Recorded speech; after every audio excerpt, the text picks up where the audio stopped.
प्रीतिकथामध्ये आपले स्वागत आहे. लाल इश्क भाग 2. आधीच्या भागात इंद्रा अक्कासाहेबांचा आवाज गरजला तसा सर्वांचा थरकाप उडाला. यापुढे जे वादळ येणार होतं त्याला खुद्द भगवंतसुद्धा रोखू शकणार नव्हता. आता पुढे अक्कासाहेबांचा आवाज गरजला तसे आलेले गावकरी 2 पावले मागे सरकले. रमेश हा समाजसुधारक होता. तो नुकताच गावी गेला होता. त्यामुळे गावकऱ्यांनी त्याला इंद्रजितबद्दल काहीच कल्पना दिली नव्हती. ज्या काही गोष्टी त्याच्या कानावर पडल्या होत्या त्याचं त्याला माहीत होत्या, म्हणून बोलण्याच्या ओघात तो नको ते बोलून गेला होता. छोटे मालक आले. महादूच्या कपाळावर घामाच्या धारा वाहू लागल्या. तशा सर्वांच्या नजरा समोरून येणाऱ्या तरुणावर गेल्या जो त्यांच्या दिशेने येत होता. यावेळी त्याच्या डोळ्यात अंगार फुलला होता, जो पाहून कोणालाही धडकी भरली असती. तो नुकताच जिम करून आला होता. त्या शर्टलेस असल्यामुळे त्याच्या पिळदार शरीरावरून घामाच्या धारा वाहत होत्या. एखाद्या बॉलिवूड हिरोला लाजवेल अशी त्याची पर्सनॅलिटी होती. 6 फूट हाईट, पिळदार शरीर, धारदार नाक आणि सर्वत्र कहर म्हणजे त्याचे काळेभोर नशिले डोळे, ज्यामध्ये सतत अंगार फुललेला असायचा. त्याची ट्रिम केलेली बियर्ड आणि मिशीला पीळ देण्याचे लकप लाजवाब होती. तर हा आहे सरनोबत खानदानाचा एकमेव वारीस, जो पुढे जाऊन या घराण्याची धुरा सांभाळणारा होता. इंद्रजित सरनोबत, ज्याच्या शरीरात हृदय नाही तर पाषाण होते, ज्याला कधीच पाजर फुटत नव्हता. असं का, हे पुढे जाऊन समजेल. काय झाले अक्कासाहेब? इंद्रजितची धारदार नजर त्या सर्वांवर पडली. हे महाशय, यांचं म्हणणं आहे की सरनोबत यांना घरातल्या बायका सांभाळता येत नाही. याचं उत्तर तुम्ही देणार आहात की आम्ही द्यायचं? अक्कासाहेब कुस्ती हसत म्हणाल्या. त्या क्षणी इंद्रजितच्या हाताच्या मुठी आवळल्या गेल्या. त्याने एखाद्या वाघासारखी रमेशवर झडप घातली आणि त्याला बेदम मारायला सुरुवात केली. त्याच्यासोबत आलेले गावकरी घाबरून एका बाजूला उभे राहिले, कारण इंद्रजित थांबणार नाही हे त्यांना माहीत होतं. तो एकसारखा त्याला मारत होता, कारण रमेशने त्याच्या वर्मावर बोट ठेवलं होतं, जे तो सहन करू शकणार नव्हता. यावेळी त्याचा पारा असा चढला होता की जर कुणी मध्ये पडला असतं तर त्याने त्याचाही जीव घेतला असता. शेवटी रमेश अर्धमेला झाला होता. अक्कासाहेब यांच्या चेहऱ्यावर विजय हसू होते. छोट्या मालकांना थांबवा, नाहीतर तो मरेल, महादू धीर एकवटून म्हणाला. त्याच लायकीचा आहे. आमच्या समोर तोंड वर करून बोलायची त्याची हिंमत कधी झाली? त्याला पण समजू द्या की त्याने काय चूक केली आहे. अक्कासाहेब ऐकणार नाही हे त्याला माहीत होतं. शेवटी इतकं मारूनही इंद्रजितचं मन भरलं नाही, म्हणून त्याने रमेशचा गळा आवळला. तुझ्यासारख्या हरामीची हीच शिक्षा आहे. तू जगण्याच्या लायकीचा नाही. आमच्याच घरात येऊन आमचा अपमान करतो. तुझी इतकी हिंमत? इंद्रजितच्या आवाजाची पट्टी वाढली होती. त्याने आपली पकड आणखी मजबूत केली. तशा अक्कासाहेब खुर्चीवरून उठल्या. थांब इंद्रा, अशा दीड दमडीच्या माणसाच्या रक्ताने तुमचे हात खराब करू नका. त्याला आत्ताच्या आत्ता आमच्या नजरेसमोरून घेऊन जा, नाहीतर आम्हीच याला गोळ्या घालू. अक्कासाहेब गरजल्या तसे गार्ड पुढे आले आणि त्या सर्वांना बाहेर काढले. इंद्रजित अजूनही रागात उपसत होता. वा मेरे शेर, सरनोबत घराण्याचं नाव तूच मोठं करणार आहेस. अगदी आपल्या काकाच्या पावलावर पाऊल ठेवून चालला आहेस. शाबास माझ्या छावा. दुर्वेद सरनोबत, इंद्रजितचे काका आणि अक्कासाहेब यांचे पती, त्याची पाठ थोपटत म्हणाले. उगाच माझ्या पोराला नजर लावू नका आणि नाश्ता करायला चला, आधीच उशीर झाला आहे. अक्कासाहेब म्हणाल्या. तसे दोघे आतमध्ये निघून गेले. पण इंद्रजितचा राग अजूनही शांत झाला नव्हता. ज्या गोष्टीपासून तो इतकी वर्ष दूर पळत होता तेच त्याच्या समोर येत होतं. हेच कारण होतं त्याचा प्रेमावर विश्वास उडाला होता. सकाळी गाथाला जाग आली. तिचं डोकं जड झालं होतं. ती कशी तरी बेडवरून उठली आणि आजूबाजूला पाहिलं तर रूममध्ये कोणीही नव्हतं.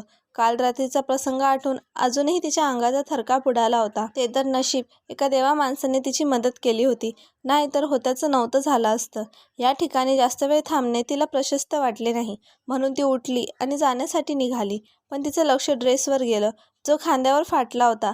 अशा अवस्थेत ती बाहेर जाऊ शकत नव्हती, म्हणून तिने शेजारी पडलेले जॅकेट उचलले व ते अंगावर चढवून तसेच पळाली. यावेळी तिला जे योग्य वाटलं होतं ते तिने केलं होतं. काही वेळाने तो फ्रेश होऊन बाहेर आला. त्याने पाहिलं तर गाथा कुठेच दिसत नव्हती. त्याने संपूर्ण रूममध्ये चेक केलं, पण तिचा काहीच पत्ता नव्हता. त्याला मेन डोअर ओपन दिसला आणि तो जे समजायचं ते समजून गेला. काय मुलगी आहे, अशी न सांगताच निघून गेली. आता मी हिला कुठे शोधणार? त्यात तिचं नाव पण माहीत नाही. शिट, त्याचा मूड ऑफ झाला होता. तितक्यात त्याच्या मोबाईलची रिंग वाजली. माझी मीटिंग आहे, मी कसं विसरलो. तो पटकन जाण्याची तयारी करू लागला. त्यामुळे काही वेळासाठी त्याने गाथाचा विचार बाजूला सरला. रात्रीपासून रेवाला झोप अशी लागलीच नव्हती, कारण गाथाचा काहीच पत्ता नव्हता. तिच्या फ्रेंडने तिचा मोबाईल आणि पर्स आणून दिला होता, पण गाथा कुठे आहे हे सांगितले नव्हते, म्हणून ती घाबरली होती. काही वेळ ती वाट पाहणार होती आणि नंतर पोलीस कंप्लेंट करण्यासाठी जाणार होती. हा विचार येताच दरवाजाची बेल वाजली आणि तिने पटकन डोअर ओपन केला. गाथा, तू कुठे गेली होतीस? मी किती घाबरली होती. मनात नको ते विचार येत होते. तुला समजत कसं नाही? रेवाची फायरिंग सुरू होती तशी गाथा मोठमोठ्याने रडायला लागली. हे राणी, रडायला काय झाले? तू आधी आत ये पाहू आणि काय झाले आहे ते सविस्तर सांग. तिचा एकंदरीत अवतार पाहून रेवाला अंदाज आला होता की नक्कीच काहीतरी घडले आहे. पार्टीमध्ये गाथाने काल रात्री घडलेला सर्व प्रकार सांगितला तसा रेवाचा पारा चढला. त्या विकीची इतकी हिंमत, तू चल माझ्यासोबत, त्याला मी सोडत नसते. रेवा चांगलीच चिडली होती. प्लीज रेवा, मला कोणतेही वाद नको. असे हे माझे कॉलेजमध्ये शेवटचे वर्ष आहे. उगाच माझे नाव खराब होईल. गाथा चांगलीच घाबरली होती. तसे रेवाने तिला जवळ घेतलं. दोघींमध्ये काहीच नाते नसताना रेवा तिला अगदी बहिणीसारखी माया करत होती. रेवा एक इव्हेंट मॅनेजमेंट कंपनीमध्ये जॉब करत होती. मुंबईमध्ये तिचा स्वतःचा फ्लॅट, फक्त कंपनी मिळावी म्हणून तिने PGची ॲड दिली होती. आणि दुसऱ्याच दिवशी गाथा तिला भेटायला आली. जेव्हा रेवाला समजले की ती अनाथ आहे आणि 18 वर्ष पूर्ण झाल्यानंतर स्वतःच्या पायावर उभी राहण्यासाठी ती अनाथ आश्रममधून बाहेर पडली होती, म्हणून रेवाला वाईट वाटले. रेवा तिच्यापेक्षा 3 वर्षांनी मोठी होती आणि वेल सेटल होती. त्यामुळे 18 वर्षाच्या गाथाला असे एकटीला सोडणे तिला प्रशस्त वाटले नाही. त्यामुळे तिने लगेच गाथाला राहण्यासाठी बोलावले. त्यावेळी गाथाने FY BComसाठी ॲडमिशन घेतलं होतं. रेवाला तिच्याजवळून रेंटची अपेक्षा नव्हती, पण गाथा प्रत्येक महिन्याला अगदी वेळेवर रेंट देत होती. पण आता या 3 वर्षात दोघींचं नातं बहिणीपेक्षा घट्ट झालं होतं. रेवाची फॅमिलीसुद्धा तिला मुलीसारखं प्रेम करत होती. त्यामुळे गाथाला आपलेपणा वाटत होता. एका आलिशान बिल्डिंगमध्ये टॉप फ्लोअरवर असलेल्या केबिनमध्ये कंपनीच्या बोर्ड ऑफ डायरेक्टरची टीम बसली होती. मीटिंगची वेळ केव्हाच होऊन गेली होती, पण त्यांचा बॉस अजूनही आला नव्हता. त्यामुळे सर्वजण वैतागले होते. त्यामध्ये रॉकीला कधी एकदा आपल्या बॉसला भेटतो असे झाले होते.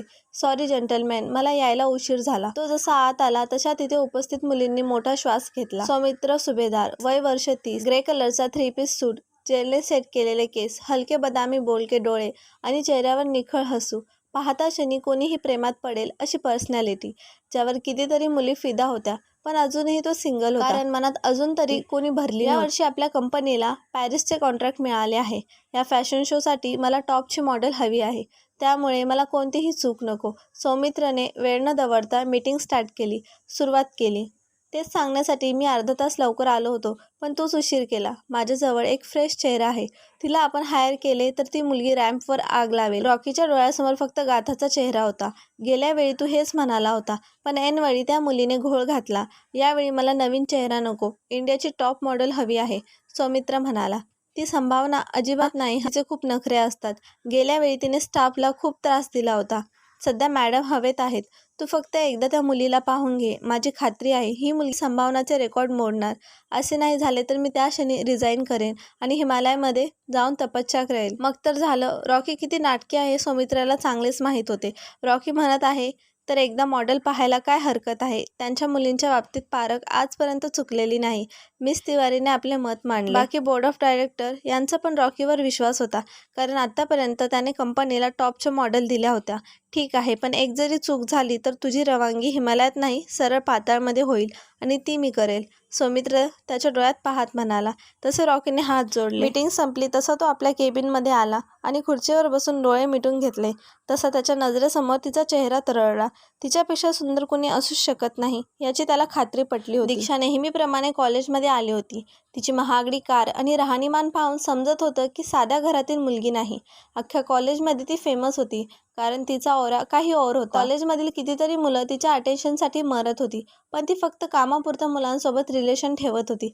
पण अजूनही तिने आपली लिमिट क्रॉस केली नव्हती, कारण याचे परिणाम काय होतील हे तिला माहीत होतं. ती कारमधून खाली उतरली तशी विकीची नजर तिच्यावर पडली. हाय दीक्षा, तुला कितीदा कॉल केले असतील, तू आन्सर का देत नाहीयेस, विकीने विचारले. आजपासून आपला ब्रेकअप झाला आहे. यापुढे आपला काहीही संबंध नाही, त्यामुळे निघायचं. चुकून जरी मला त्रास देण्याचा प्रयत्न केला तर लक्षात ठेव, दीक्षा त्याच्यासमोर बोट नाचवत म्हणाली. तुझ्यासाठी मी नको ते उद्योग केले आणि तू मला स्टिच करत आहेस. तुझ्या माहितीसाठी सांगतो, त्या मुलांना पोलिसांनी अटक केलं आहे. नशीब मी त्यांना माझं खरंच नाव सांगितलं नाही, नाहीतर माझ्यासोबत तू सुद्धा जेलमध्ये असती, विकी म्हणाला. तशी दिशाने त्याची कॉलर पकडली.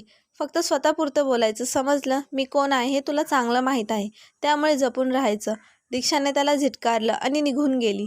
तिच्यासमोर आपलं काहीच चालणार नाही हे विकीला माहीत होतं, म्हणून तो शांत बसला होता. गाथाची अवस्था पाहत रेवा स्वतः तिला कॉलेजमध्ये सोडायला आली होती. गाथा अजूनही त्या सदम्यातून बाहेर निघाली नव्हती, त्यामुळे रेवाला तिची काळजी वाटत होती. दोघीही कारमधून उतरल्या तशी गाथाची नजर समोर असलेल्या विक्कीवर गेली आणि तिचे डोळे भरून आले. पण त्याला पाहून रेवाचा पारा चढला व तिने खाडकन त्याच्या मुस्काटात मारली. हाऊ डेअर यू बास्टर्ड, तुझी हिंमत कशी झाली माझ्या मैत्रिणीसोबत अशी वागायची? तुला तर मी सोडत नसते. रेवाने त्याला बेदम मारायला सुरुवात केली. स्टॉप इट रेवा, कॉलेजमध्ये उगाच तमाशा नको. गाथा चांगलीच घाबरली होती, कारण आजूबाजूला स्टुडंट जमा झाले होते. तुझ्यासारख्या कॅरेक्टरलेस मुलांना असं सोडून दिलं तर माहीत नाही तुम्ही आणखी किती मुलींचं आयुष्य खराब कराल. माझे डॅडी DSP आहे, त्यांना एक कॉल केला ना तर तुझं काही खरं नाही. रेवा अजूनही त्याला मारत होती. तसा कोणीतरी तिचा हात पकडला. तिने पाहिलं तर ती दीक्षा होती. धमकी कोणाला देते हा? असे कितीतरी DSP आम्ही खिशात घेऊन फिरतो. पुन्हा आमच्या कॉलेजमध्ये येऊन दादागिरी करायची नाही, नाहीतर परिणाम वाईट होतील. दीक्षा तिच्या नजरेला नजर भिडवत म्हणाली. दीक्षा कशी आहे हे रेवाला माहीत होतं, कारण गाथा नेहमी तिचे कारनामे सांगायची. मला तर असं वाटायला लागलं आहे की काल गाथासोबत जे काही झाले त्याला जबाबदार तू आहेस. आफ्टर ऑल माझ्या फ्रेंडने तुला कुठेच तोंड दाखवायला जागा ठेवली नाही. रेवाने तिच्या वर्मावर बोट ठेवलं होतं, त्यामुळे दीक्षा तिच्या अंगावर धावायला जाणार तशी गाथामध्ये पडली. स्टॉप इट प्लीज रेवा, तुझं असेही कॉलेज संपत आलं आहे. त्यानंतर या लोकांसोबत माझा काही संबंध राहणार नाही. तोपर्यंत यांना सहन करावं लागेल. गाथा तिला विनवणी करत म्हणाली. म्हणून रेवा जाण्यासाठी निघाली. तू नेहमी असं करत असते. कितीदा सांगितलं आहे की स्ट्रॉंग राहत जा, पण तुझ्यावर काहीच परिणाम होत नाही. बाय द वे, तू सांगितलं नाही ज्या मुलाने तुझी मदत केली तो कोण आहे? रेवाने विचारलं. त्याचं नाव माहीत नाही. खरं तर माझं चुकलं, मी त्याला थँक्यू म्हणायला हवं होतं. गाथा चेहरा पाडून म्हणाली. तू नेहमीच अशा चुका करत जा, पण इतक्या साऱ्या चुका करूनही त्यातून तर काही शिकत का नाही हेच मला समजत नाही. मला उशीर होत आहे, मी तुला घ्यायला येईल. रेवाने तिच्या डोक्यावरून हात फिरवला आणि निघून गेली. रेवाच्या सहवासात तर तिला कधीच आपल्या आईची कमी भासत नव्हती, कारण रेवा हर प्रकारे तिची काळजी घेत होती. इंद्रजितची मर्सिडीज एका आलिशान बिल्डिंगच्या समोर येऊन थांबली. तो एका मल्टीनॅशनल कंपनीचा CEO होता. ही कंपनी त्याने स्वतःच्या हिमतीवर उभी केली होती, ज्यामध्ये कितीतरी करोडोचा टर्नओव्हर होता. त्याने अशा कितीतरी कंपनी टेक ओव्हर केल्या होत्या, ज्यामुळे कॉर्पोरेटमध्ये त्याचा दबदबा होता. त्याने आजपर्यंत जे मनात योजना होतं ते वेळेच्या आधी मिळवलं होतं, कारण लाईफमध्ये त्याने कधीच हार पत्करली नव्हती. त्याची मर्सिडीज जशी बिल्डिंगच्या बाहेर येऊन थांबली, त्याचा राईट हँड कैवल्य पुढे आला आणि गाडीचा डोअर ओपन केला. कैवल्य हा मीनाक्षी अक्कासाहेबांचा भावाचा मुलगा होता, जो त्यांच्याच घरी राहत होता व इंद्रजितच्या प्रत्येक इल्लिगल कामात त्याला मदत करत होता. तो दिसायला एखादा चॉकलेट बॉय सारखा असला तरी प्रत्यक्षात एक नंबर धूर्त आणि कावेबाज इसम होता, जे काही मोजक्याच लोकांना माहीत होतं. इंद्रजित जसा ऑफिसमध्ये दाखल झाला तशी सर्वीकडे चिडीचूप शांतता पसरली. जो तो आपल्या कामामध्ये गढून गेला. त्याची फक्त एक नजर समोरची व्यक्ती तिथे चित झाली म्हणून समजा.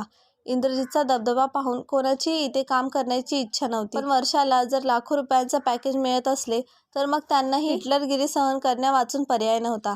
इंद्रजितने एक नजर सर्वांवर फिरवली आणि आपल्या केबिनमध्ये निघून गेला. तसा स्टाफने कोंडलेला श्वास सोडला आणि मनात हुश केलं. तो आपल्या आलिशान खुर्चीवर बसला तसा कैवल्य आत आला आणि त्याच्यासमोर बसला. काहीतरी महत्त्वाचं काम असल्याशिवाय कैवल्य कधीच त्याच्यासमोर बसत नव्हता, ते इंद्रजितला माहीत होतं. बोल, काय काम आहे? इंद्रजितने लॅपटॉपवर नजर फिरवली.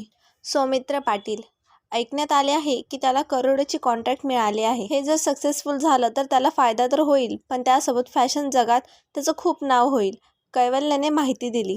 तशी इंद्रजितची नजर लॅपटॉपवरून त्याच्या चेहऱ्यावर खिळली. हे कॉन्ट्रॅक्ट सक्सेसफुल व्हायला नको, त्यासाठी वाटेल ते कर, इंद्रजित शांतपणे म्हणाला, पण त्याच्या आवाजाचा जरब होती. यावेळी तो नवीन मॉडेलच्या शोधात आहे. हे कॉन्ट्रॅक्ट फक्त लीड मॉडेलवर डिपेंड आहे. जर ती आपल्या बाजूने आली तर त्याचा शो फ्लॉप झाला म्हणून समज, आणि असं झालं तर मला नाही वाटत की भविष्यात पुन्हा कधी त्याला प्रोजेक्ट मिळेल, कैवल्य म्हणाला. तसा इंद्रजितने मोठा श्वास घेतला. तुला जे काही करायचं असेल ते कर, त्या मॉडेलला हवी ती ऑफर दे, पण हे कॉन्ट्रॅक्ट सक्सेसफुल व्हायला नको. जोपर्यंत मी त्या सौमित्रला भिकेला लावणार नाही मला चैन पडणार नाही, इंद्रजित दातओठ खात म्हणाला. तसा कैवल्य आपल्या कामाला लागला. पुढे काय करायचं होतं हे त्याला चांगलं माहीत होतं. शंतनू पाटील हॉलमध्ये आरामात बसले होते. सौमित्र त्यांचा एकुलता एक मुलगा होता. जेव्हापासून त्याने कंपनीचा कारभार हाती घेतला होता तेव्हापासून शंतनू अगदी निश्चित होते. त्यांनी ऑफिसमध्ये जाणं कमी केलं होतं. 8 वाजून गेले आहेत. सौमित्र अजूनही आला नाही.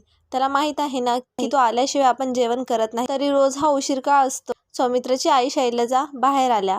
तुमचा मुलगा एकदा का कामामध्ये गुंतला तर त्याची तहान भूक हरवून जाते, माहीत आहे ना तुम्हाला. शंतनू हसत म्हणाले. सॉरी आई, आज पुन्हा उशीर झाला. शंतनू आईच्या गळ्यामध्ये हात टाकत म्हणाला. तुझं नेहमीचंच झालं आहे, म्हणून सांगत असते की लग्न कर, म्हणजे तुझे पाय ठिकाणावर राहतील, शैलजा म्हणाल्या. यामध्ये काय लॉजिक आहे? तुमची गाडी राहून राहून लग्नावरच काय येऊन थांबते, तेच मला समजत नाही. माझं सुख तुम्हाला पाहवत नाही का? सौमित्र गळ्यातली टाय लूज करत म्हणाला. तुझ्या वयात मी असताना मला तू झाला होता. आम्हालाही नातवंड खेळवावीशी वाटतात, शंतनू हसत म्हणाली. तसं सौमित्राच्या डोळ्यासमोर तिचा चेहरा तरळला. कोणत्या विचारांमध्ये हरवला आहे? आधी फ्रेश होऊन ये, मी जेवण वाढायला घेते. शैलजा किचनमधून निघून गेल्या. तसा सौमित्र आपल्या रूममध्ये आला आणि स्वतःला बेडवर झोकून दिले. जोपर्यंत ती भेटणार नव्हती तोपर्यंत त्याच्या जीवाला शांती मिळणार नव्हती. तिचं ते निरागस सौंदर्य अजूनही त्याच्या डोळ्यासमोर पिंगा घालत होतं. माहीत नाही अशी काही जादू केली होती तिने, म्हणून फक्त तीच डोळ्यासमोर दिसत होती. तिने मारलेली ती अनपेक्षित मिठी आठवून अजूनही त्याच्या अंगावर रोमांच उभा राहत होता. कोण आहेस तू? नाव काय तुझं? जोपर्यंत तुला शोधणार नाही तोपर्यंत या जीवाला चैन पडणार नाही. तिच्या आठवणींमध्ये त्याने डोळे मिटून घेतले. तिला एक नजर पाहण्यासाठी तो तरसला होता. कथा आवडली असेल तर व्हिडिओला लाईक करा आणि चॅनलवर नवीन असाल तर सबस्क्राईब करा. पुढील भाग लवकरच येईल. धन्यवाद.